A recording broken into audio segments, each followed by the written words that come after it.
Story की शुरुआत एक ऐसी दुनिया से होती है जिसे अपोकलिप्स और ज़ॉम्बी इन्वेजन ने पूरी तरह तबाह कर दिया था। हमारा मेन कैरेक्टर नेथन अपने सबसे अच्छे दोस्त जेम्स और अपनी गर्लफ्रेंड रेचल के धोखे का शिकार बन जाता है। तभी दरार के अंदर से एक विशाल ज़ॉम्बी मॉन्स्टर बाहर निकलता है और भयानक गर्जना करते हुए बाकी मॉन्स्टर्स के साथ मिलकर पूरे शहर को तबाह करना शुरू कर देता है। हर तरफ ज़ॉम्बीज लोगों को कुचल रहे थे, उनका पीछा कर रहे थे और लोग अपनी जान बचाने के लिए भागते हुए मदद की गुहार लगा रहे थे। उसी दौरान नेथन को उसका फॉर्मर बेस्ट फ्रेंड जमीन पर गिरा देता है। फिर उसकी एक्स गर्लफ्रेंड रेचल मुस्कुराते हुए ऑयल का एक कैन उठाती है और उसका सारा ऑयल नेथन के ऊपर उड़ेल देती है। रेचल तिरस्कार भरी मुस्कान के साथ कहती है, अगली जिंदगी में फिर मिलेंगे। जेम्स हंसते हुए कहता है, मैं तुमसे सब कुछ छीन लूंगा। इसके बाद वह एक रहस्यमयी स्टोन का जिक्र करता है जिस पर 6 ग्रेट अंडरग्राउंड वर्ल्ड्स तराशे हुए थे। नेथन पूरी कोशिश करता है कि वह अपना स्टोन वापस ले सके, लेकिन उसके शरीर में अब जरा भी ताकत नहीं बची थी। तभी ग्रीन हेयर वाला जेम्स उस रेलिक के अंदर कैद डिमोनिक बेयर को आजाद करने लगता है। जेम्स याद दिलाता है, तुम्हारी बहन ने मुझे वह स्टोन देने से मना कर दिया था, इसलिए ज़ॉम्बीज उसे घसीट कर ले गए।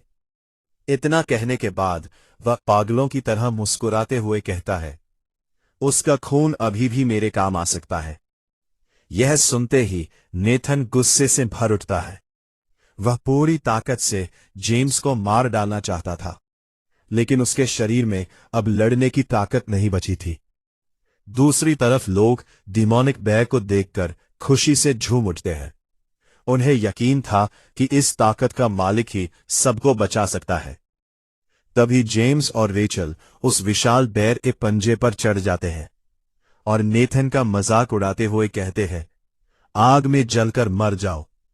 अगले ही पल इंसानों के कंट्रोल में मौजूद वह विशाल डिमोनिक बेयर उस मॉन्स्टर से लड़ने के लिए दौड़ पड़ता है। शहर के खंडहरों के बीच दोनों विशाल मॉन्स्टर्स की भयानक लड़ाई शुरू हो जाती है। सभी सर्वाइवर्स की नजर सिर्फ उसी बैटल पर थी। किसी ने भी उस तेज फ्लेम फ्लैश को नहीं देखा जो नेथन के ठीक ऊपर प्रकट हुई थी। अगले ही पल भयानक आग ने नेथन के पूरे शरीर को घेर लिया। मरने से पहले नेथन के मन में सिर्फ एक ही ख्याल था, अगर सच में अगला जन्म होता है तो मैं इस बार अपनी जिंदगी बर्बाद नहीं होने दूंगा। तभी उसकी दाईं आंख अचानक सुनहरी रोशनी से चमक उठी। उसके दिमाग के अंदर एक रहस्यमयी आवाज गूंजी, सब कुछ दोबारा शुरू करो। ये आवाज सुनते ही उसका दिल फिर से धड़कने लगा।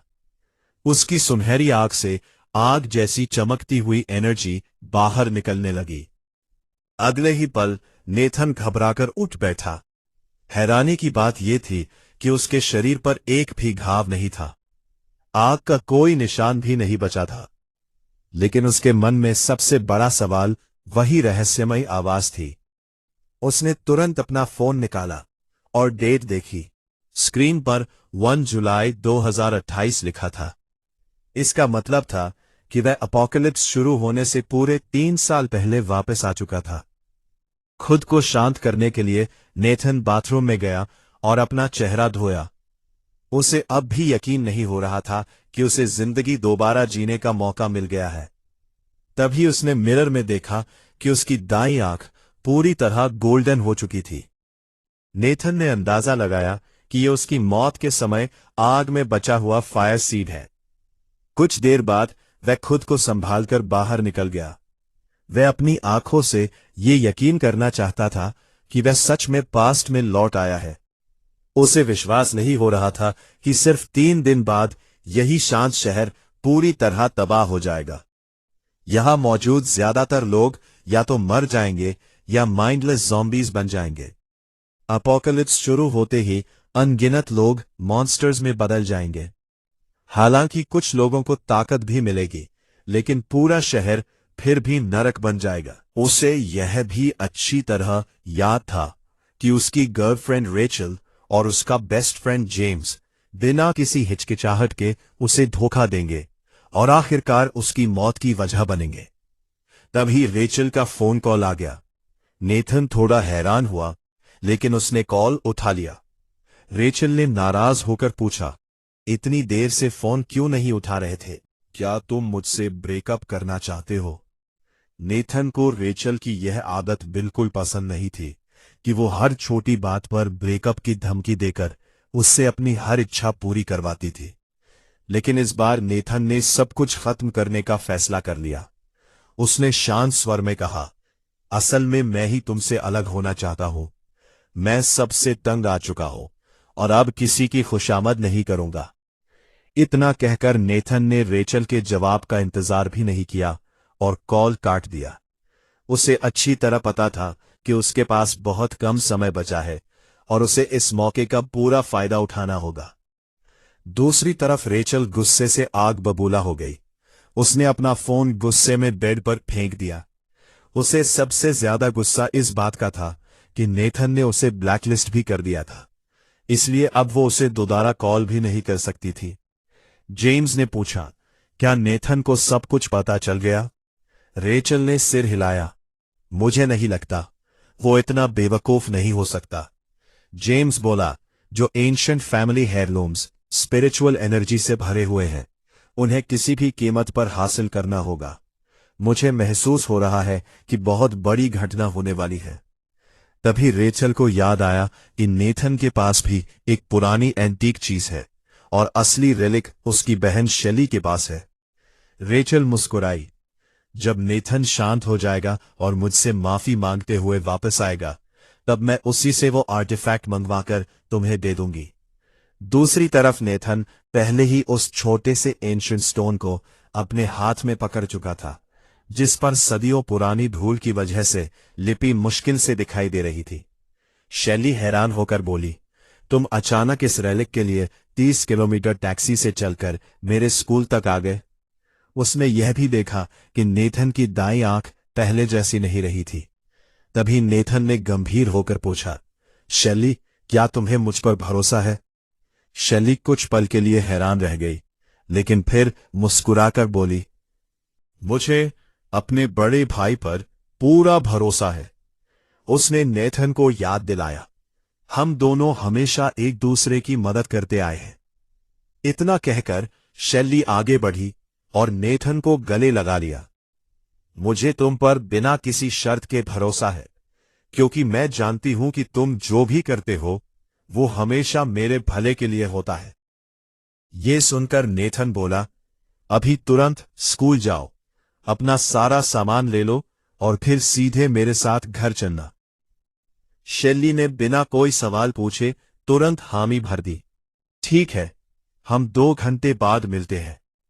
इतना कहकर वह स्कूल की तरफ दौड़ गई। नेथन वही खड़ा उसे जाते हुए देखता रहा। उसे यकीन ही नहीं हो रहा था कि शैली ने उससे एक भी सवाल नहीं पूछा। उसने सिर्फ उसकी बात पर भरोसा किया। नेथन ने मन ही मन कसम खाई, इस बार मैं अपनी बहन को किसी भी कीमत पर मरने नहीं दूंगा। उसने एंशिएंट फैमिली हेयरलूम को कसकर पकड़ लिया। तभी उसने महसूस किया कि पिछली बार की तुलना में स्टोन में कुछ बदलाव आ चुका है, लेकिन उसे समझ नहीं आया कि ऐसा क्यों हुआ। वो अभी यही सोच रहा था कि उसकी गोल्डन आई से अपने आप रहस्यमय एनर्जी निकलने लगी। अगले ही पल वो पूरी एनर्जी सीधे स्टोन के अंदर समा गई। नेथन हैरान रह गया। स्टोन उस एनर्जी को लालच से सोखने लगा। उस पर बने चित्र अचानक तेज रोशनी से चमक उठे, मानो अंदर से जल रहे हो। जैसे ही स्टोन ने पर्याप्त एनर्जी सोख ली, उसकी ऑरा तेजी से फैलने लगी, मानो नेथन को अपने अंदर खींच रही हो। अगले ही पल नेथन खुद को एक दूसरी दुनिया में खड़ा पाया। उसके सामने ट्रेडिशनल स्टाइल की एक विशाल बहुमंजिला बिल्डिंग थी, जिससे भारी भरकम चेन्स लटक रही थीं। आसमान से एक रहस्यमय शक्ति धीरे धीरे नीचे उतर रही थी। उसी शक्ति की वजह से नेथन देख पाया कि बिल्डिंग की हर फ्लोर पर खूंखार मॉन्स्टर्स और डीमंस कैद थे। नेथन को देखते ही वे सभी गुस्से से गरजने लगे और चेन्स तोड़कर उस पर हमला करने की कोशिश करने लगे। ये सब दृश्य देखकर नेथन के रोंगटे खड़े हो गए। तभी आसमान में चमकदार लाइटनिंग कौंधी और लगातार उसी बिल्डिंग पर गिरने लगी। भयानक थंडर और एक्सप्लोजन्स की आवाज पूरे स्पेस में गूंज उठी। नेथन ने जल्द ही महसूस किया कि वे लाइटनिंग स्ट्राइक्स सिर्फ मॉन्स्टर्स और डीमंस को ही निशाना बना रही थी। नेथन डर के मारे जमीन पर बैठ गया, लेकिन उसकी नजरें उस अद्भुत दृश्य से हट ही नहीं रही थी। अपनी आंखों के सामने हो रही घटना को देखकर नेथन हैरान रह गया। उसे समझ आ गया कि ये हेवनली लाइटनिंग इस टावर के कैदियों को बाहर निकलने से रोकने के लिए थी, ताकि वे ह्यूमन वर्ल्ड को नुकसान ना पहुंचा सके। तभी उसके विचारों को एक रहस्यमयी महिला की आवाज ने रोक दिया, जिसे वो पहले भी एक बार सुन चुका था। पीछे मुड़कर देखने पर उसने एक अजीब सी लड़की को अपनी तरफ आते हुए देखा। उसने तुरंत पूछा, तुम कौन हो? लोमड़ी जैसे कान और कई पूंछ वाली उस लड़की ने मुस्कुराते हुए अपना परिचय सेरेनिटी के रूप में दिया और खुद को अंडरवर्ल्ड प्रिजन की वार्डन बताया। फिर उसने समझाया कि हजारों हजार साल पहले इटर्नल एम्परर ने 12 इमॉर्टल्स को इकट्ठा किया था। उनकी शक्तियों को मिलाकर एक ऐसी टावर बनाई गई थी जो डीमंस यानी 6 ग्रेट हेल्स की शक्ति को दबाकर रखती थी। समय के साथ इमॉर्टल्स, फेरोशियस बीस्ट्स और फॉलन गॉड्स को ह्यूमन वर्ल्ड की रक्षा के लिए इसी प्रिजन में कैद किया जाने लगा। यहां सभी कैदी दिन रात हेवनली लाइटनिंग की जलती हुई यातना सहते रहते हैं। सेरेनिटी ने बताया कि नेथन के हाथ में मौजूद पार्डन टोकन ही एकमात्र ऐसी चाबी है जो इन डोर्स को खोल सकती है। इसके बाद उसने नेथन से पूछा कि क्या वो अंदर जाकर अपने कैदियों को देखना चाहता है। उसने वादा किया कि रास्ते में वो उसे सब कुछ विस्तार से समझा देगी। अपने एंशिएंट फैमिली हेयरलूम को देखते हुए नेथन को लगा कि उसके पास मना करने का कोई कारण नहीं है। इसके बाद वो सेरेनिटी के साथ उस टावर के अंदर चला गया, जिसका प्रवेश द्वार किसी दूसरी डायमेंशन के पोर्टल जैसा दिखाई देता था। वो मैजिकल बैरियर को आसानी से पार कर गया, लेकिन अंदर का नजारा देखकर अचानक रुक गया। चमकते हुए एनर्जी क्लॉथ्स उनकी तरफ तेजी से बढ़े, जो बेहद खतरनाक लग रहे थे। सेरेनिटी ने नए वार्डन को सावधान किया, लेकिन नेथन को पहले से पता था कि उसे क्या करना है। उसने ध्यान केंद्रित किया और अपनी आंख से फायर एनर्जी की एक धारा छोड़ दी। खतरा टलने के बाद सेरेनिटी ने उसकी ताकत की तारीफ की। उसने बताया कि उसकी आंख में मौजूद फ्लेम दरअसल एक फायर सीड है, जिसने उसे अपनी जिंदगी दोबारा शुरू करने का मौका दिया। सेरेनिटी उसके साथ हुए अन्याय को चुपचाप देख नहीं सकती थी। उसकी मौत के समय नेथन के अंदर मौजूद निराशा और गुस्से ने इसी फायर एबिलिटी को जगा दिया था। अब नेथन को समझ आ गया कि वह दोबारा जन्म कैसे ले पाया। इतना ही नहीं, उसे खुशी हुई कि अपोकलिप्स शुरू होने से पहले ही उसकी यह शक्ति जाग चुकी थी। उसे उम्मीद थी कि इस बार सब कुछ अलग होगा। समय बर्बाद किए बिना नेथन ने सेरेनिटी से कहा कि वह उसे आगे ले चले। सेरेनिटी ने तुरंत वार्डन का आदेश मान लिया। चलते चलते उसने बताया कि 6 ग्रेट हेल्स को 5 लेवल्स में बांटा गया है और हर डोर किसी निश्चित लिमिट को दर्शाता है। फिलहाल नेथन के लिए सिर्फ एक डोर ही खुला था। उसके पीछे का नजारा देखकर वह दंग रह गया। उसने तुरंत पहचान लिया कि उसके सामने खड़ा विशाल डीमन वही बीस्ट था जिस पर उसकी पिछली जिंदगी में जेम्स सवार था। कैद किया गया वह मॉन्स्टर ऐसे घूर कर देखे जाने से बिल्कुल खुश नहीं था, इसलिए उसने जोर से दहाड़ लगाई। नेथन डर के मारे कुछ पल के लिए वहीं जम गया और हिल भी नहीं पाया, लेकिन कुछ ही क्षण बाद वह डिमोनिक बेर अचानक शांत हो गया। उसे एहसास हो गया कि उसके सामने वही नया वार्डन खड़ा है, जिसका वे सभी कैदी 1000 सालों से इंतजार कर रहे थे। नेथन उसकी इस प्रतिक्रिया से पूरी तरह हैरान रह गया। सेरेनिटी भी गुस्से में आ गई और उस बेशर्म बैर को अपने मालिक के सामने इतनी खुशामद करते देखकर नाराज हुई। फिर भी दोनों डीमंस एक दूसरे से बढ़ चढ़कर यह दिखाने की कोशिश करने लगे कि वे नए वार्डन के आने से कितने खुश हैं।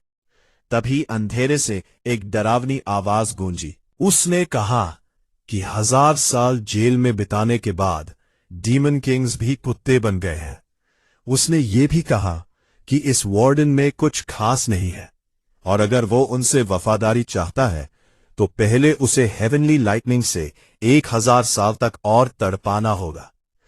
अगले सेल की तरफ बढ़ते हुए नेथन मन ही मन सोचने लगा कि ये प्रिजन सचमुच लेजेंडरी क्रीचर से भरी हुई है। उसने तीसरे कैदी को ध्यान से देखा जो उससे बात करने में बिल्कुल भी रुचि नहीं दिखा रहा था और उसे लगा कि उसका चेहरा कहीं देखा हुआ है। जल्द ही उस डीमन ने आखिरकार उसकी तरफ मुड़कर देखा और नेथन तुरंत समझ गया कि उसके सामने कौन खड़ा है। उसने अंदाजा लगाया कि ये लेजेंडरी लेले जेंजी है और ये मुलाकात उस पर गहरी छाप छोड़ गई। सेरेनिटी हैरान रह गई कि वार्डन ने पहली ही नजर में उस डीमन को पहचान लिया और उसने सोचा कि ऐसे इंसान से इससे कम उम्मीद भी नहीं की जा सकती। फिर उसने समझाया कि इस दुनिया में मॉन्स्टर्स कई अलग अलग रैंक्स में बटे हुए हैं और इस समय वह और नेथन सबसे निचले लेवल पर है। अब नेथन को सिर्फ एक ही बात परेशान कर रही थी कि यह प्रिजन उसकी उम्मीद से भी ज्यादा खतरनाक निकला। यहां तक कि जनरल लेवल के बीइंग्स भी बेहद पावरफुल थे और उसके लिए यह कल्पना करना भी मुश्किल था कि सबसे ऊपर कौन रहता होगा। लेकिन नेथन ने जल्दी ही अपना डर किनारे रख दिया। उसके लिए यह मायने नहीं रखता था कि ये मॉन्स्टर्स कौन है, क्योंकि एक दिन यही उसकी ताकत का हिस्सा बनने वाले थे। नए डोर्स खोलने और ऊपर जाने के लिए उसे और सोल्स अब्सॉर्ब करनी होंगी। कुछ देर बाद नेथन वापस अपनी दुनिया में लौट आया, लेकिन उसके दिमाग में बस यही चल रहा था कि 3 दिन बाद जब गॉड्स अर्थ पर उतरेंगे तब उसकी हंट शुरू होगी।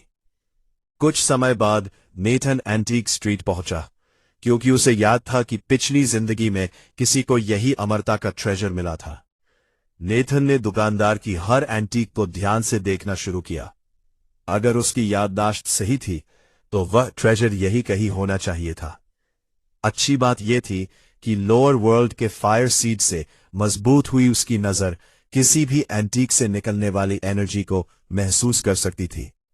उसी समय सॉन्ग फैमिली का हेड एक्सेल अपने साथ एंटीक अप्रेजर एल्डर हुआंग को लेकर उसी स्ट्रीट पर चल रहा था। भीड़ के बीच एक्सेल की नजर तुरंत नेथन पर पड़ी और वह सोचने लगा कि यह लड़का यहां क्या कर रहा है। उसने अपने बेटे जेम्स से कहा कि हमेशा काम के लोगों से दोस्ती रखनी चाहिए। जेम्स ने जवाब दिया कि वह नेथन से सिर्फ इसलिए दोस्ती रखता था क्योंकि उसे मैनिपुलेट करना बहुत आसान था। जब हुआंग अपनी एंटीक नॉलेज की बात कर रहा था, तभी एक्सेल को वर्शिप सेरेमनी के बाद आया वह सपना याद आया, जिसमें किसी ने उससे कुछ खास चीजें ढूंढने के लिए कहा था, खासकर उसके बेटे के लिए। इसी वजह से एक्सेल आज एल्डर हुआंग को साथ लाया था। थोड़ी ही देर में एल्डर हुआंग की नजर एक मर्चेंट की दुकान पर रखी एक साधारण सी जग पर पड़ी, लेकिन वो बदकिस्मत रहा क्योंकि उससे पहले ही किसी ने उस जग को उठाकर उसकी कीमत पूछ ली थी। मर्चेंट मन ही मन बहुत खुश हुआ क्योंकि उसे लगा कि एक और भोला कस्टमर उसके जाल में फंस गया है। उसने कहा कि यह मिंग डायनेस्टी की गोल्ड फ्लास्क है और इसकी कीमत कम से कम 8-10 है। नेथन इतनी ऊंची कीमत सुनकर हैरान रह गया और उसने जग को ध्यान से देखना शुरू किया। अचानक उसने कहा कि इस वेसल में क्रैक है, जिसे मर्चेंट ने रेड थ्रेड से बांधकर छिपाने की कोशिश की है, इसलिए उसके हिसाब से यह फेक है और इसकी कीमत 100 से ज्यादा नहीं होनी चाहिए। मर्चेंट गुस्से में आ गया। उसने जग नेथन के हाथ से छीन लिया और कहा कि उसका समय बर्बाद मत करो। तभी एल्डर वांग ने जग देखने की अनुमति मांगी और वो एक्सेल के साथ मिलकर उसे ध्यान से देखने लगा। असल में नेथन ने ये पूरा सीन सिर्फ उस रेड थ्रेड के लिए रचा था जिससे मर्चेंट ने क्रैक छिपाई थी। किसी को भी अंदाजा नहीं था कि वो साधारण दिखने वाला रेड थ्रेड असल में एक मैजिकल ट्रेजर था जिसे थ्रेड कनेक्टिंग इमॉर्टल्स कहा जाता था। नेथन ने चुपचाप उसे अपनी पॉकेट में रख लिया और मन ही मन सोचा कि अब असली तमाशा देखने का समय है। पिछली जिंदगी में शैली को सॉन्ग फैमिली ने पकड़ लिया था। उन्होंने सिर्फ रेलिक ही नहीं छीनी थी बल्कि सैक्रिफिशियल रिचुअल के लिए शैली के ब्लड का भी इस्तेमाल किया था। एल्डर वांग अभी भी जग की जांच कर रहा था। उसने कहा कि इस जग से हल्की स्पिरिचुअल ऑरा निकल रही है जो साबित करती है कि यह सच में एक प्राचीन आर्टिफैक्ट है। एक्सेल उसे खरीदने ही वाला था कि तभी नेथन की आवाज सुनाई दी जिसने पूछा कि क्या आप भी यहां एंटीक देखने आए हैं। पहले उस आदमी को हैरानी हुई कि मेन कैरेक्टर को भी एंटीक्विटीज में दिलचस्पी है। फिर उसे अपने बेटे की वो बात याद आई कि इस लड़के के पास किसी तरह का फैमिली हेirloom है। तभी नेथन ने पूरी स्ट्रीट के सामने जोर से कहा कि सॉन्ग फैमिली इतनी अमीर है फिर भी उसका हेड एक साधारण फ्लास्क के लिए मोल भाव कर रहा है। राह चलते लोगों ने ये बात सुन ली। जल्द ही किसी ने फेमस अप्रेजर को पहचान लिया और सबको यकीन हो गया कि ये वेसल सचमुच बहुत प्राचीन और कीमती है। देखते ही देखते वहां भीड़ इकट्ठी हो गई और लोग पहले बताई गई कीमत से कहीं ज्यादा दाम पर फ्लास्क खरीदने को तैयार हो गए। मर्चेंट ये सब देखकर बेहद खुश हुआ और उसने ऑक्शन कराने का प्रस्ताव रख दिया। उसने घोषणा की कि ये आइटम सबसे ऊंची बोली लगाने वाले को मिलेगा। सभी लोग तुरंत बोली लगाने लगे और आखिर में एक्सेल को वही जग मिला जिसकी उसे तलाश थी, लेकिन इसके लिए उसे पहले से 7,000 ज्यादा चुकाने पड़े। वो इस खरीद से बिल्कुल खुश नहीं था। उसे अच्छी तरह समझ आ गया था कि इस वेसल की असली कीमत सिर्फ 10,000 थी, लेकिन नेथन की वजह से इसकी कीमत आसमान छू गई। थोड़ी देर बाद नेथन ने एक्सेल से पूछा कि क्या उसे सच में उसके फैमिली रेलिक में दिलचस्पी है। एक्सेल ने हां में जवाब दिया और वो रेलिक देखने की इच्छा जताई। नेथन ने बिना किसी हिचकिचाहट के अपनी पॉकेट से एंशिएंट स्टोन निकाला और एल्डर वान को दिखा दिया। बूढ़ा अप्रेजर उसे देखते ही दंग रह गया और तुरंत समझ गया कि उसके सामने कोई असली ट्रेजर है। उसने स्टोन को पास से देखने की अनुमति मांगी, लेकिन नेथन ने तुरंत रेलिक वापस अपनी पॉकेट में रख लिया और कहा कि वो किसी को भी अपने फैमिली ट्रेजर को छूने की अनुमति नहीं दे सकता। अब एक्सेल की दिलचस्पी और बढ़ गई। उसने ज्यादा समय तक उसे देखने की विनती की और ये भी कहा कि उसका बेटा जेम्स हीरो का दोस्त है। जवाब में नेथन ने ठंडे स्वर में कहा कि वो किसी जेम्स को नहीं जानता। एक्सेल ने तुरंत बात संभाली और पूछा कि बदले में उसे क्या चाहिए। नेथन ने बिना सोचे जवाब दिया कि उसे पैसे चाहिए। उसने साफ कीमत तय कर दी, 1 मिनट देखने के 10,000 और 5 मिनट्स के 65,000। एक्सेल उसकी बदतमीजी और इतनी ऊंची कीमत सुनकर गुस्से से भर गया, लेकिन फिर भी उसने पैसे देने की बात मान ली। ते ही नेथन ने तुरंत स्टोन एल्डर हुआन को पकड़ा दिया और एक्सेल ने नाखुशी के साथ तय रकम उसके अकाउंट में ट्रांसफर कर दी। जब एल्डर हुआन उस कीमती रेलिक की जांच कर रहा था, तब नेथन ने अपना बैंकिंग ऐप खोला और पैसे पहुंचने की पुष्टि होते ही खुश हो गया। उसके अकाउंट में अब 5,000 से थोड़े ज्यादा पैसे थे। इसलिए उसने सबसे पहले फूड और वाटर जमा करने का फैसला किया। 6 अंडरग्राउंड वर्न्स की प्रिजन में बहुत सी खाली सेल्स थी जिनमें सामान सुरक्षित रखा जा सकता था और वहां रखा हुआ कोई भी सामान कभी कभी खराब नहीं होता था। नेथन ने ऑनलाइन ऐप की मदद से अपनी जरूरत का हर सामान मंगवाया। उसने तरह तरह का सामान खरीदा और साथ ही कई जानवर और लाइव स्टॉक भी खरीद लिए। इतनी बड़ी खरीदारी के बाद उसका सारा पैसा खत्म हो गया, जिससे वो थोड़ा उदास हो गया। इसके बाद नेथन ने एक्सेल से कहा कि उसके खरीदे हुए मिनट्स पूरे हो चुके हैं। और अगर वो चाहे तो इंस्पेक्शन टाइम बढ़ा सकता है। जवाब में एक्सेल ने पूछा कि क्या वो रेलिक बेचना चाहता है। नेथन ने साफ कहा कि वो इसके बदले कम से कम 10 मिलियन चाहता है। यह सुनते ही एक्सेल और एल्डर हुआंग दोनों बुरी तरह चौंक गए और अपनी हैरानी छिपा भी नहीं पाए। उनकी प्रतिक्रिया देखकर नेथन ने तुरंत स्टोन वापस छीन लिया और कहा कि यह रेलिक हजारों सालों से उसके फैमिली के पास है, इसलिए इसकी कीमत इतनी भी ज्यादा नहीं है।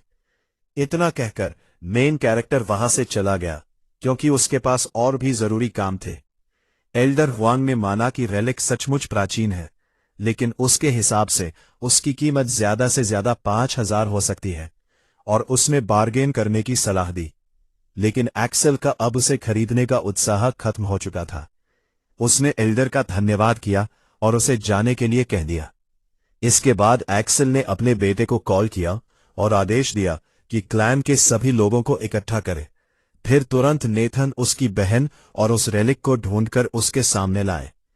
एक्सेल गुस्से से भरा हुआ था और अब वो कोई भी कठोर कदम उठाने को तैयार था। इतना ही नहीं, उसके एंसेस्टर्स ने भी उसे सैक्रिफाइस के लिए ब्लड लाने का आदेश दिया था। वाले खतरे का आभास हो गया, लेकिन वह मुस्कुरा रहा था। सब कुछ बिल्कुल उसी तरह हो रहा था जैसा नेथन ने पहले से प्लान किया था। कुछ ही देर बाद वह तय समय पर शेली से मिला। शेली अपना सारा सामान पहले ही पैक कर चुकी थी और अपने भाई के साथ जाने के लिए पूरी तरह तैयार थी। नेथन ने उसका सामान उठाया और कहा कि वे पहले घर जाएंगे। शेली इस बात से खुश हो गई।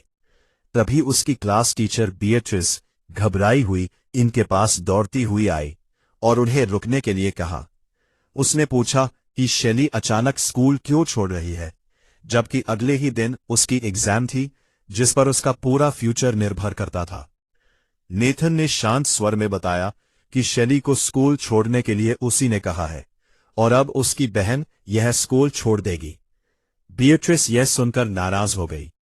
उसने कहा कि उसने सुना है उनके माता पिता की मौत हो चुकी है और नेथन ही अपनी बहन की देखभाल करता है, लेकिन उसे उम्मीद नहीं थी कि वह इतना गैर जिम्मेदार निकलेगा। उसने साफ कहा कि वह शेली को स्कूल छोड़ने की अनुमति नहीं देगी क्योंकि उसके सामने एक शानदार फ्यूचर है जिसे यूं बर्बाद नहीं किया जा सकता। नेथन ने समझाने की कोशिश की कि शेली सिर्फ कुछ समय के लिए क्लासेस मिस करेगी, लेकिन बीएट्रिस ने उसकी एक नहीं सुनी और कहा कि कोई भी स्टूडेंट इस तरह स्कूल नहीं छोड़ सकता। नेथन कुछ पल के लिए चुप रह गया। उसे समझ नहीं आया कि क्या जवाब दे। बीएट्रिस ने उसकी चुप्पी देखी तो उसे एहसास हुआ कि वह भावनाओं में बहकर कुछ ज्यादा ही बोल गई है। उसे थोड़ा अजीब लगा, लेकिन फिर भी वह अपनी बात पर अड़ी रही। तभी नेथन ने उसकी बात काटते हुए कहा कि वह उसे एक अच्छी टीचर मानता है, इसलिए शुक्रिया के तौर पर उसे एक सलाह देना चाहता है। उसने कहा कि वह तुरंत घर जाए और जितना हो सके फूड, वाटर, मेडिसिन और वेपन्स इकट्ठा कर ले, क्योंकि बहुत जल्द उनकी जरूरत पड़ेगी। बीएट्रिस उसकी बात सुनकर हैरान रह गई। नेथन जिस आत्मविश्वास से यह सब कह रहा था, उससे उसे लगा कि शायद उसे सचमुच आने वाले अपोकलिप्स के बारे में कुछ पता है। इसके बाद नेथन और शेली वहां से चले गए और बीएट्रिस अकेली खड़ी उन्हें देखती रही। उसने मन ही मन दुआ की कि नेथन के साथ सब कुछ ठीक रहे। कुछ ही देर बाद नेथन और शेली घर पहुंच गए और अपना सामान पैक करने लगे।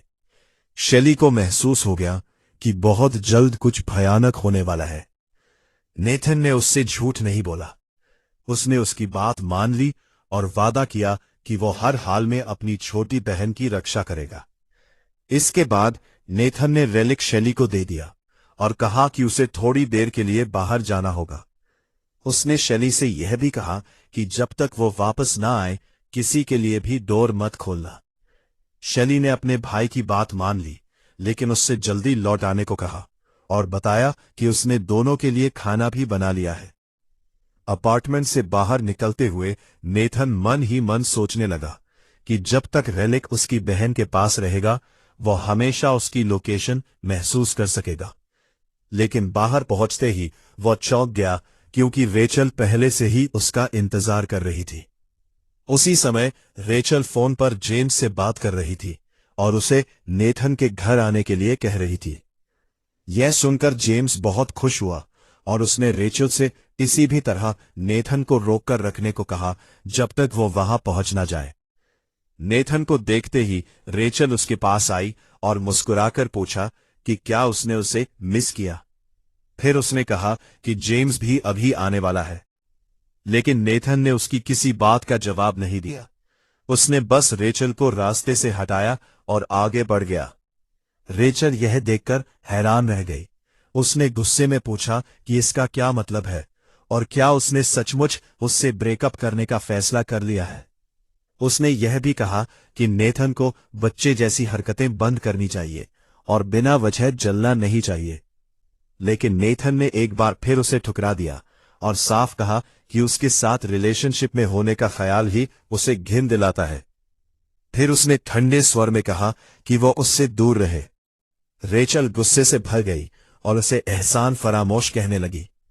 नेथन ने व्यंग्य करते हुए कहा कि उसने अपनी इज्जत जमीन पर गिरा दी है, इसलिए बेहतर होगा कि कोई और उस पर पैर रखने से पहले वो खुद उसे उठा ले। रेचल फिर भी चुप नहीं हुई। उसने ऊंची आवाज में कहा, आवाज में पूछा कि वो कहाँ जा रहा है और उसे वापस आकर उससे बात करने का आदेश दिया। नेथन ने सिर्फ इतना कहा कि वो अभी बहुत बिजी है क्योंकि वो अपना घर बेचने जा रहा है, और ये साबित करने के लिए उसने उससे जुड़े डॉक्यूमेंट्स भी उसे दिखा दिए। रेचल ये सुनकर बेहद हैरान रह गई क्योंकि यही नेथन का इकलौता घर था और शादी के बाद दोनों को इसी में रहना था। उसे समझ ही नहीं आ रहा था कि अचानक नेथन को क्या हो गया है। वह पहले ही पूरी तरह बदल चुका था और अब अपने माता पिता से मिला हुआ घर भी बेच रहा था। फिर भी ये ऑफर उसे पसंद आया और उसने पूछा कि वह ये घर कितने में बेचेगा। नेथन ने बिना किसी हिचकिचाहट के कहा कि अगर रेचल खरीदना चाहती है तो वह ये घर 1 मिलियन में बिना किसी बार्गेन के बेच देगा। इतनी कम कीमत सुनकर रेचल चौंक गई और उसने सोचा कि शायद नेथन किसी बड़ी मुसीबत में फंस गया है और उसे तुरंत पैसों की जरूरत है। नेथन ने सीधे पूछा कि अगर वह घर खरीदना चाहती है तो जल्दी बताए क्योंकि वह रियल्टर से मिलने जा रहा है। रेचल ने कहा कि वह घर खरीदना चाहती है, लेकिन उसके पास इस समय पूरे पैसे नहीं है। वह कुछ पैसे अभी दे सकती है और बाकी बाद में। तभी उसके दिमाग में एक ख्याल आया कि नेथन तो बहुत जल्द मरने वाला है, इसलिए अगर वह उसे पूरे 1 मिलियन भी दे दे तो कुछ ही समय बाद वही पैसे वापस उसके पास आ जाएंगे। यही सोचकर रेचल ने तुरंत नेथन की शर्त मान ली। उसने कहा कि दोनों अभी रियल एस्टेट एजेंसी चलते हैं। वहां पहुंचकर रेचल ने अपनी मां को कॉल किया और उससे पैसे उधार मांगे। उसने कहा कि चिंता करने की जरूरत नहीं है क्योंकि वह बहुत सस्ते में एक घर खरीद रही है। उसकी मां यह सुनकर बेहद नाराज हो गई। उसे पहले ही अपनी बेटी का एक गरीब लड़के के साथ रिलेशनशिप पसंद नहीं था और अब वही लड़की अपनी सारी सेविंग्स उसी का घर खरीदने में खर्च कर रही थी। लेकिन रेचल ने जिद करते हुए कहा कि जितनी जल्दी हो सके बताए गए अकाउंट में पैसे ट्रांसफर कर दिए जाए और भरोसा दिलाया कि यह रिलेशनशिप बहुत जल्द खत्म हो जाएगी। कुछ देर बाद नेथन ने पूछा कि सब तैयार है या नहीं। रेचल मुस्कुराकर बोली कि उसने पैसे भेज दिए हैं। उसी समय वह मन ही मन सोच रही थी कि नेथन के पास वैसे भी ज्यादा समय नहीं बचा है, इसलिए वह इन पैसों को खर्च भी नहीं कर पाएगा। दूसरी तरफ नेथन बेहद खुश था क्योंकि वह अच्छी तरह जानता था कि अपोकलिप्स आने के बाद हाउसेस की कोई कीमत नहीं बचेगी। लेकिन इस 1 मिलियन के बिना रेचल के बचने की संभावना लगभग खत्म हो जाएगी। तय डील के अनुसार नेथन ने पैसे मिलते ही सभी डॉक्यूमेंट्स पर साइन कर दिए। इसके बाद रेचल ने नेथन को इस डील की खुशी में सेलिब्रेट करने के लिए चलने का निमंत्रण दिया। उसी समय जेम्स अपने कुछ आदमियों के साथ बैग्स लेकर नेथन के घर की तरफ बढ़ रहा था। उसका इरादा नेथन की गैर मौजूदगी में उसके घर में घुसकर शेली से बात करने का था। दूसरी तरफ शेली बेखबर होकर नेथन के कहे अनुसार दोनों के लिए खाना बना रही थी। वो इतनी मग्न थी कि उसे पता ही नहीं चला कि उसके गले में पहना हुआ रेलिक अचानक तेजी से चमकने लगा, जैसे किसी आने वाले खतरे की चेतावनी दे रहा हो। थोड़ी ही देर बाद जेम्स और उसके साथी अपार्टमेंट के डोर के बाहर खड़े थे और अंदर घुसने की तैयारी कर रहे थे। जेम्स ने जोर से डोर नॉक किया और शेली से कहा कि डोर खोल दे। उसने बताया कि वो नेथन का बहुत अच्छा दोस्त है। शेली यह सुनकर तुरंत डोर के पास गई और जेम्स को देखकर हैरान रह गई। पीप होल से देखते हुए उसने पूछा कि नेथन तो घर पर नहीं है, फिर वो यहां क्यों आया है? जेम्स हल्का सा मुस्कुराया और बोला कि उसे पहले से पता है नेथन घर पर नहीं है। उसने कहा कि नेथन उसे पहले ही बता चुका है कि वो कुछ इंग्रेडिएंट्स खरीदने गया है, इसीलिए उसने उससे कहा था कि वो पहले आ जाए। फिर उसने शेली से जल्दी डोर खोलने को कहा। शेली बिना किसी शक के डोर खोलने ही वाली थी, लेकिन आखिरी पल में उसे नेथन की बात याद आ गई, जिसमें उसने सख्ती से कहा था कि उसके लौटने तक किसी के लिए भी डोर मत खोलना। शेली ने तुरंत जेम्स से माफी मांगी और बिना कोई वजह बताए कहा कि वो नेथन के वापस आने तक इंतजार करे। यह सुनते ही जेम्स गुस्से से भड़क गया। उसने जोर जोर से डोर पीटना शुरू कर दिया और शिकायत करने लगा कि शेली उस पर भरोसा नहीं करती। उसने गुस्से में जवाब मांगा। जेम्स की यह हरकत देखकर शेली घबरा गई, लेकिन उसने फिर भी सिर्फ माफी मांगी और असली वजह बताने से इनकार कर दिया। तभी गुंडों में से एक को समझ आ गया कि कोई भी अपनी मर्जी से दरवाजा नहीं खोलेगा, इसलिए उसने टूल्स का एक सेट निकाल लिया। वो सही मास्टर की चुनने लगा और जेम्स को भरोसा दिलाया कि इस तरह के दरवाजे आसानी से खोले जा सकते हैं। ये सोचकर कि दरवाजा अब जल्द ही खुल जाएगा, जेम्स फिर से शेली से बोला और पूछा कि क्या एंशिएंट फैमिली हेirloom उसके पास है। भोली शेली ने ईमानदारी से बता दिया कि नेथन ने कुछ देर पहले ही उसे सुरक्षित रखने के लिए वो रेलिक दिया था। अगले ही पल लॉक खुल गया और जेम्स ने संतुष्ट मुस्कान के साथ दरवाजा खोलते हुए कहा कि अब चिंता की कोई बात नहीं है। इसके तुरंत बाद बैच से लैस कई गुंडे बुरी नीयत के साथ अपार्टमेंट में घुस आए, जिससे शेली बुरी तरह डर गई। उनमें से एक ने तुरंत शेली को पकड़ लिया और जेम्स ने कहा कि अगर उसने पहले ही अपनी मर्जी से दरवाजा खोल दिया होता तो बात अलग होती। फिर उसने उसके पास से रेलिक छीन लिया और नेथन का मजाक उड़ाते हुए कहा कि बहुत जल्द वो उसके सामने घुटनों के बल बैठकर माफी मांगेगा। कुछ देर के लिए खुद को छुड़ा पाने वाली शेली ने पूछा कि जेम्स ऐसा क्यों कर रहा है, जबकि वो और नेथन तो सबसे अच्छे दोस्त थे। जवाब में जेम्स मुस्कुराया और बोला कि वो नेथन का दोस्त सिर्फ इसलिए बना था क्योंकि वो उसे बेवकूफ समझता था, जिसे जरूरत पड़ने पर आसानी से बलि का बकरा बनाया जा सकता था। ये सुनकर शेली हैरान रह गई, क्योंकि उसने कभी नहीं सोचा था कि जेम्स इतना घटिया इंसान हो सकता है। वो घमंड से ये भी बोला कि उसी नेथन की वजह से उसकी मुलाकात रेचल से हुई थी, जिसे वो सच में पसंद करता था। शेली अब उसकी एक भी बात नहीं सुनना चाहती थी और उसने उसे तुरंत छोड़ने को कहा, लेकिन अगले ही पल जेम्स ने पूरी ताकत से उसके चेहरे पर मुक्का मार दिया। फिर उसने दोबारा मारने की धमकी देते हुए उसे चुप रहने का आदेश दिया, जबकि उसके साथी यह सब देखकर मजे ले रहे थे। इसके बाद उन दरिंदों की नजर शेली पर बुरी तरह पड़ गई और वे उसकी तरफ अपने गंदे हाथ बढ़ाने लगे। तभी अचानक एक तेज रोशनी चमकी और एक महिला की आवाज गूंजी, जिसने उनसे पूछा कि क्या उन्होंने कभी लेक ऑफ वाइन के बारे में सुना है। अगले ही पल सभी गुंडे खुद को कमर तक गर्म पानी में खड़ा पाए, जहां चारों तरफ खूबसूरत लड़कियां मौजूद थी। सब लोग यह देखकर बुरी तरह चौंक गए। वे रहस्यमयी लड़कियां बड़े प्यार से उनकी सेवा करने लगी और उनमें से कुछ पहले ही रसदार मीट के टुकड़े काट रही थी। सबसे पहले जेम्स को उस खूबसूरत लड़की ने अपने हाथों से मीट खिलाया और उसे किंग कहकर बुलाया। फिर उसने मुस्कुराते हुए पूछा कि क्या उसे यह मीट पसंद आया, और जेम्स खुशी से बोला कि उसे और चाहिए। यह सुनकर वह लड़की बेहद खुश हो गई और उसने उसकी बात को सबसे बड़ी तारीफ मान लिया।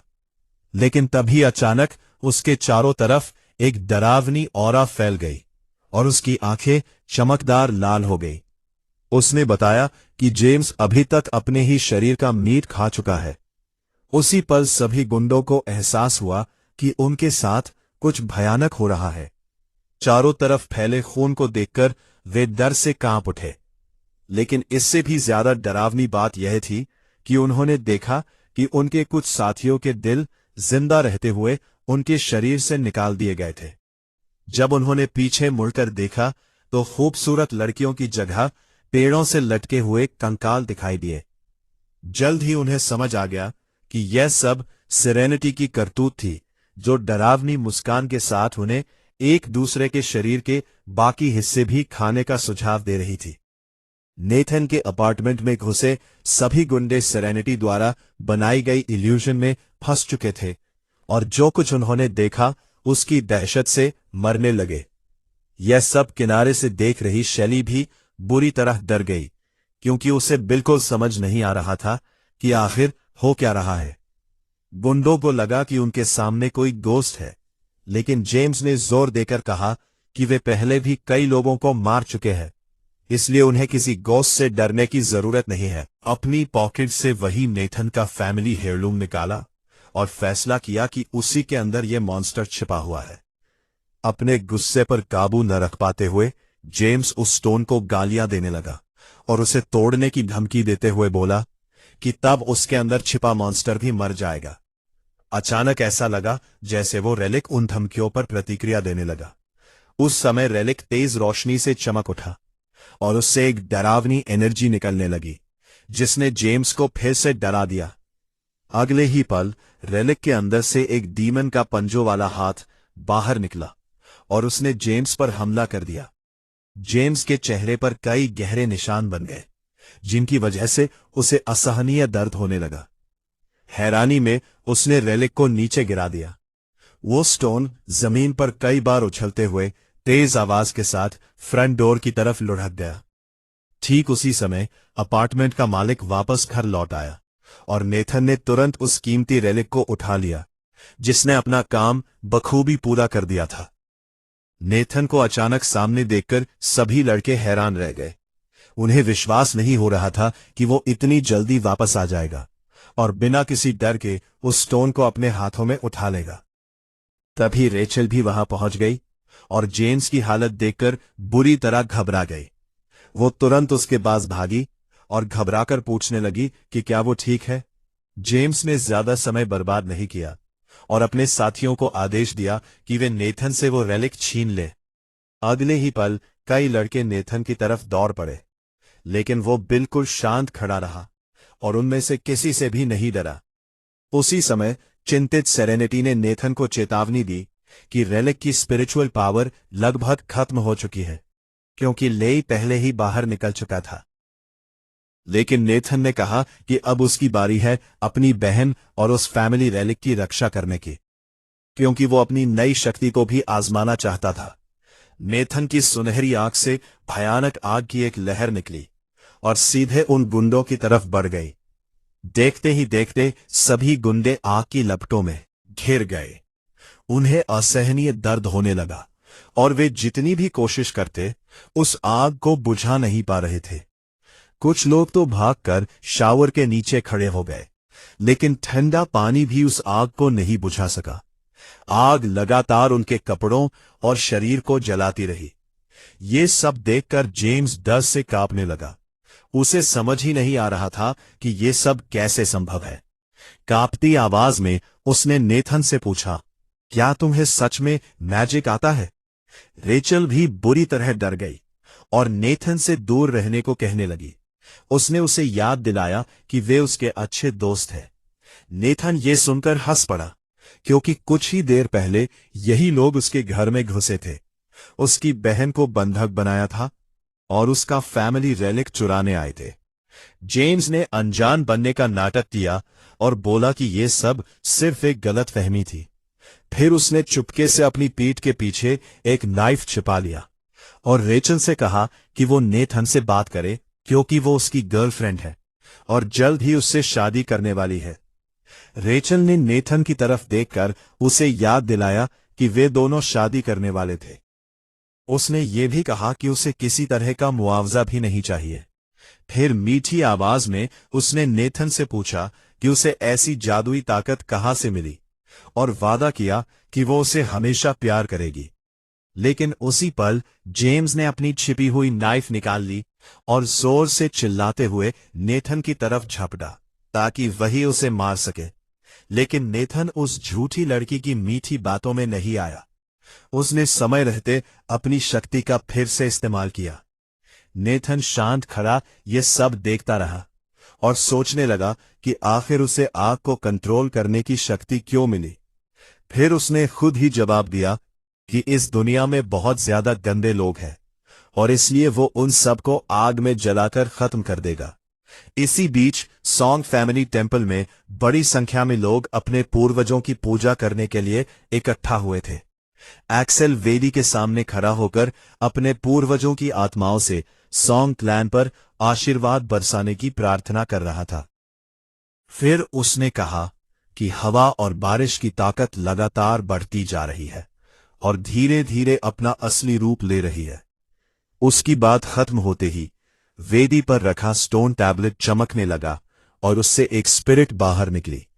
उसने एक्सेल से कहा कि अगर वह पृथ्वी पर उतरना चाहता है तो उसे स्पिरिचुअल एनर्जी से भरा एक आर्टिफैक्ट और एक जवान लड़की के खून की बलि चाहिए। एक्सेल ने आत्मा को भरोसा दिलाया कि वो उसका आदेश पूरा करेगा और उसका बेटा जल्द ही बलि के लिए जरूरी चीजें तैयार कर देगा। तब पूर्वजों की आत्मा ने भयावह आवाज में कहा कि 3 दिनों के भीतर दुनिया का अंत होने वाला है, इसलिए उन्हें जल्दी करनी होगी। ये शब्द सुनकर एक्सेल बुरी तरह घबरा गया और वो पूरी बात जानना चाहता था, लेकिन तब तक आत्मा गायब हो चुकी थी। तभी सॉन्ग क्लैन के मुखिया को आखिरकार समझ आया कि मामला कितना गंभीर है और वो चिंता में डूब गया।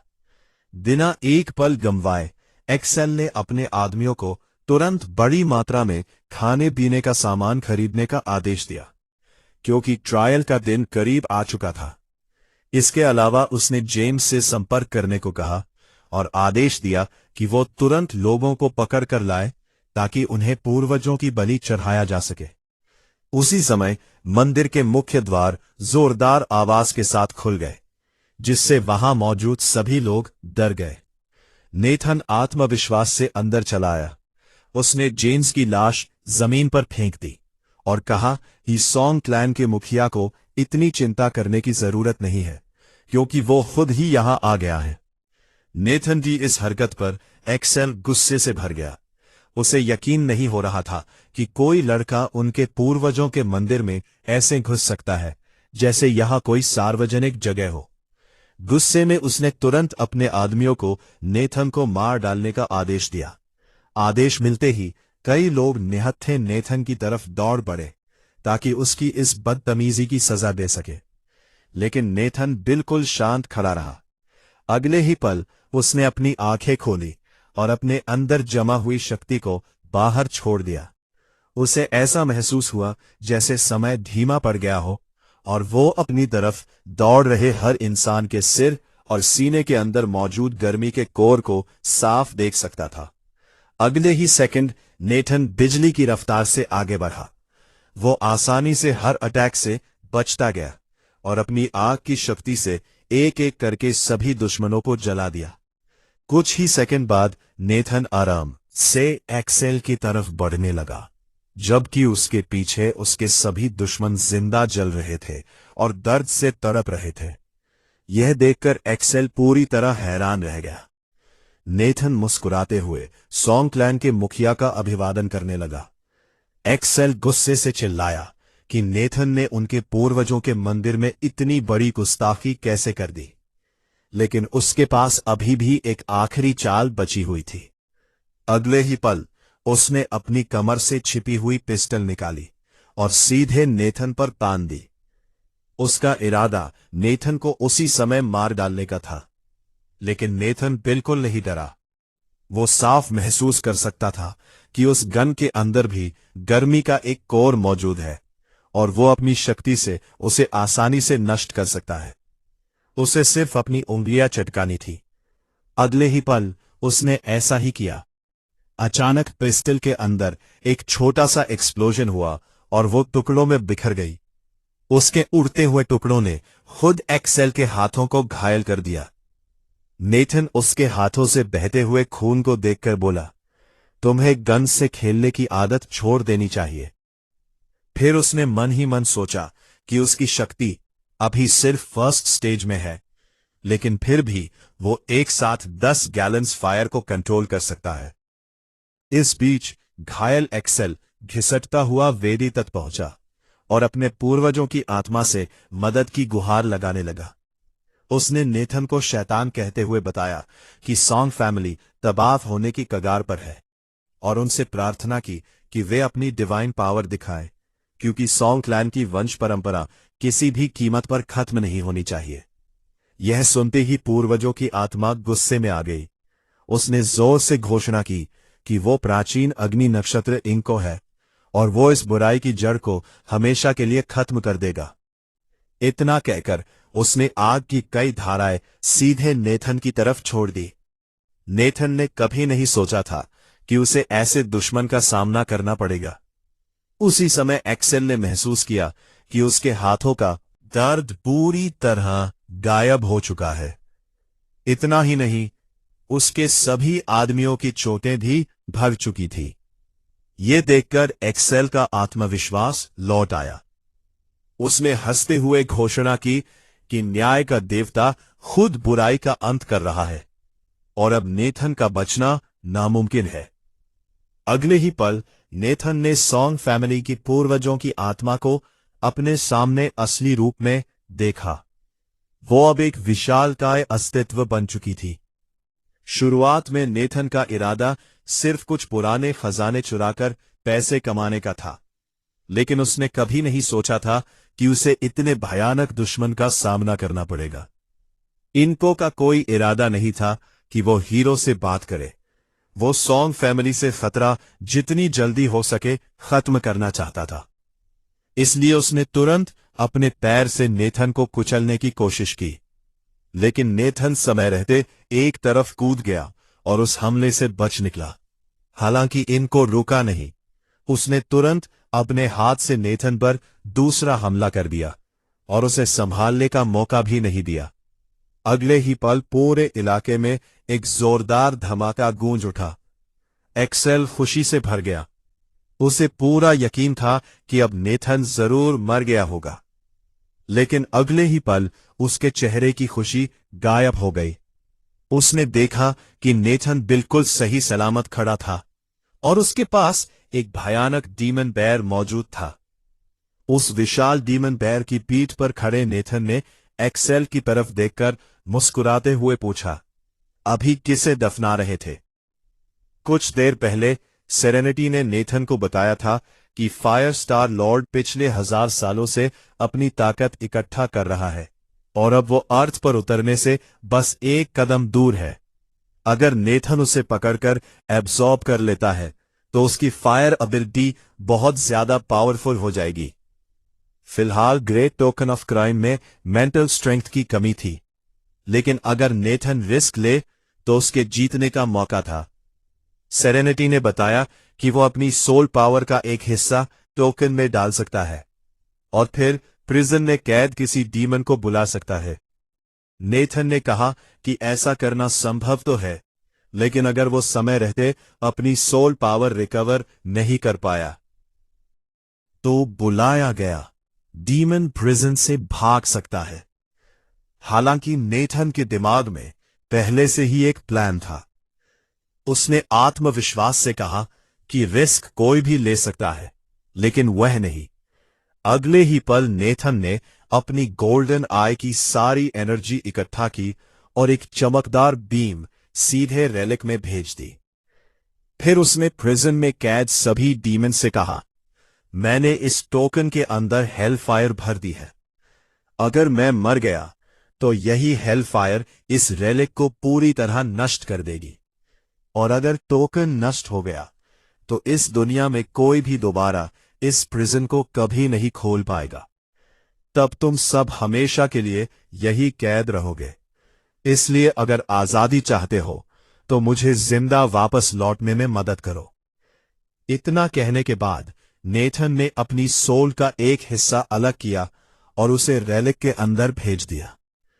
उसी समय 6 ग्रेट हेल्स की दुनिया में आसमान के बीच एक चमकदार लाइट दिखाई दी, जिसने पूरी प्रिजन टावर को रोशन कर दिया। सभी प्रिजनर्स ने उस रोशनी को देखा और समझ गए कि उनके लिए आजादी का मौका आ गया है। वे जोर जोर से चिल्लाने लगे और वार्डन से उन्हें छोड़ने की गुहार लगाने लगे। तभी आसमान में नेथन की आकृति दिखाई दी। उसने साउथ सी के गार्डियन माउंट लोया के ब्लैक डीमन बेयर को अपने साथ लड़ने के लिए बुलाया। अगले ही पल उस डीमन बेयर की केज धीरे धीरे ऊपर उठने लगी और 1000 साल बाद पहली बार उसे बाहर निकलने का मौका मिला। सेरेनिटी ने तुरंत उसे चेतावनी दी, कोई बेवकूफी मत करना। सबसे जरूरी बात याद रखना, वार्डन किसी भी कीमत पर मरना नहीं चाहिए। इसके बाद डीमन बेयर और नेथन दोनों पूरे गुस्से के साथ इंको पर टूट पड़े। डीमन बेयर अपनी आजादी से इतना खुश था कि कुछ पल के लिए ह्यूमन वर्ल्ड की खूबसूरती देखने में ही खो गया और अपना असली मिशन लगभग भूल गया। नेथन ने तुरंत उसे याद दिलाया कि उसके पास ज्यादा समय नहीं है, क्योंकि उसकी मेंटल स्ट्रेंथ जल्दी खत्म हो जाएगी। डीमन बेयर ने तुरंत सिर झुकाकर कहा, मैं हमेशा से वार्डन का वफादार रहा हूं। आपने मुझे बुलाकर बिल्कुल सही फैसला किया है। इतना कहने के बाद उसने पूरी ताकत से इंको के चेहरे पर हमला कर दिया और गरजते हुए बोला, तुम जैसे कमजोर फायर स्पिरिट की माउंटेन गॉड के सामने कोई औकात नहीं है। इंको ने दोबारा फ्लेम्स बुलाने की कोशिश की, लेकिन डीमन बेयर ने उसे एक और जोरदार मुक्का मार दिया।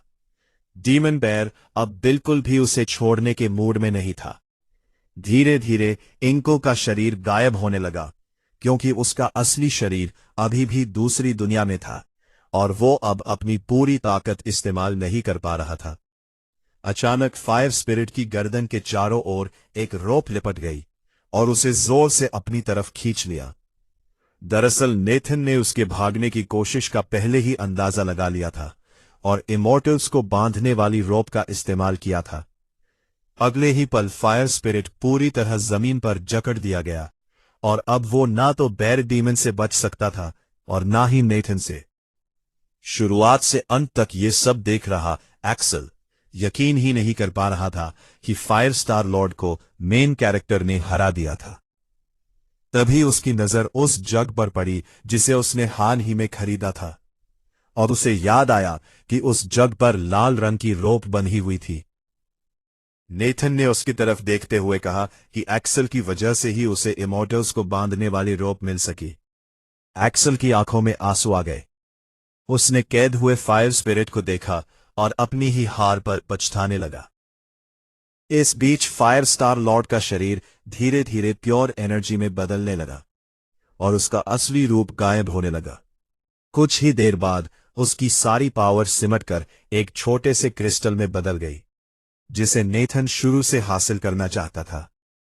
इसके बाद नेथन ने एक्सल की तरफ देखा और कहा कि वो उससे एक डील करना चाहता है, जिसकी एक कंडीशन जेम्स है।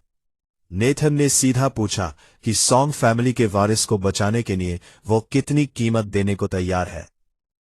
कुछ समय बाद नेथन और बेयर डीमन वहां से गायब हो गए, जबकि सॉन्ग क्लैन का हेड अपने बेटे को गले लगाए खड़ा था।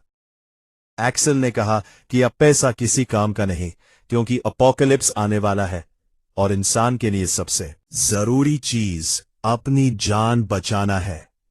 उसने तुरंत अपने आदमियों को आदेश दिया कि सारी प्रॉपर्टीज बेच दी जाए, जितना हो सके उतना फूड और वाटर खरीदा जाए और सब कुछ कंट्री विला के बंकर में पहुंचाया जाए। इसके साथ ही उसने एल्डर वोंग से संपर्क करके सॉन्ग फैमिली की सभी पुरानी एंटिक्विटीज वापस खरीदने का भी आदेश दिया। आखिर में एक्सल ने गुस्से में कसम खाई कि वो नेथन की जिंदगी को जीता जागता नरक बना देगा।